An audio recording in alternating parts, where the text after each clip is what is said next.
Hi, let's talk about the Aries new moon tomorrow. It's a big new moon.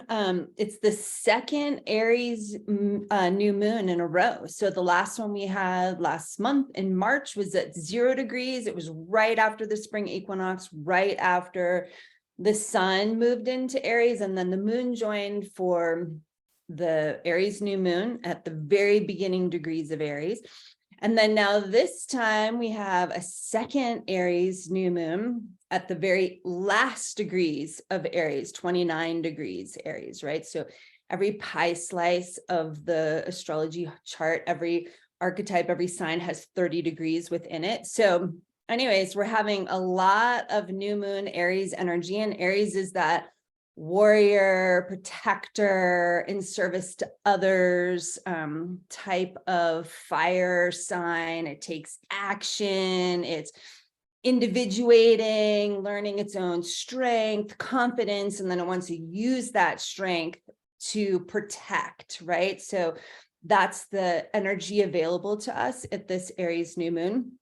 And the new moon is the beginning of the new moon cycle. So it's that time to set intentions for the month, right? To use that new moon, new energy time to help support our co-creation of our lives with everything that's happening in the stars and the sky, right?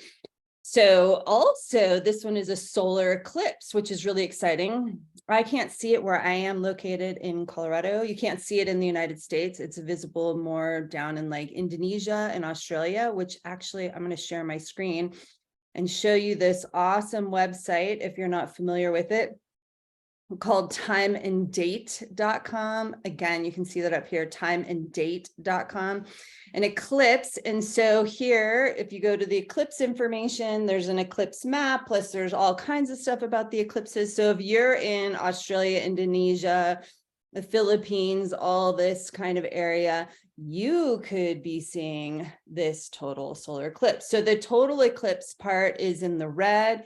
And then as you move out, it becomes more and more partial, right? So again, just another great website to check out. And then I am going to show you another cool thing about, we're going to look at stellarium.org, another awesome software, free software available for download. And here is the eclipse right here. And I want to show you, so the eclipses can only happen when the sun and the moon are near the nodes. So if you are familiar with astrology at all, you will have heard of the north node and the south node. The nodes are the place where the path of the sun and the path of the moon cross each other. So here they are. The yellow is the path of the sun, also called the ecliptic, and the white is the path of the moon. And here they are together, right? Crossing over each other in these two different spots.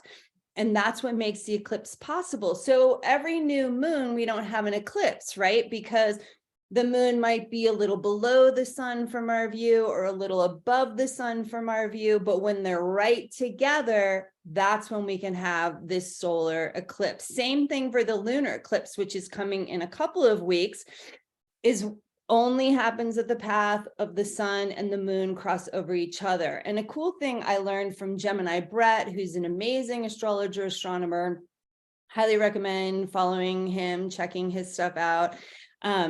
Incredible videos he makes to explain things. He talks about the path of the sun is being spirit and the path of the moon is being soul. So here we are at this eclipse when they come together. And so what does that mean for our second Aries new moon, where the path of spirit and the path of soul cross over, right? I think that's such amazing energy to tune into for our intentions tomorrow, with all of this new moon eclipse energy. So here we are, just going to zoom in a little bit more. I'm going to kind of move things over. So we can see again, the moon and the sun are close to this crossing point. So we have this eclipse where the moon is going to be passing in front of the sun, right? I can't see it where I am because here's the horizon. The sun and moon will have set, and and not be in the exact perfect alignment for me where I am as well, but it'll all be happening after the sun is set, so I can't see any of it anyways. But notice Jupiter is nearby here as well. So Jupiter's that big expander. It just adds energy to. It teaches through expansion, right? So again, it's like not only a new moon, but a second Aries new moon, a solar eclipse, and Jupiter, our big like steroids type planet, are all happening together. So it's a great time to be setting intentions to create, tune into what it is that you really want into your life. So eclipses are a time of transformation. You can think of, there's a lot of alchemy available at eclipses. So it's just a time of, what are you wanting to transform and step more into, what actions would help step you more onto your unique individual path, right? That's what is really available to us with all of this eclipse energy, new moon energy. So that's just all I wanted to drop in and say today about this new moon. I have my online new moon ceremony tomorrow at 3 o'clock, from 3 to 4 Mountain Daylight Time. So if you're around and you want to come do ceremony with me, or in a community, I'll teach more about, Aries and all this eclipse stuff and everything that's going on. Plus Mercury's about to go retrograde. There's a lot going on, people, right? So, and then I'm going to teach about some spiritual aromatherapy that I really like for Aries. We'll learn about red pine and tea tree. So if you're interested, you can always find me at SheridanSemple.com.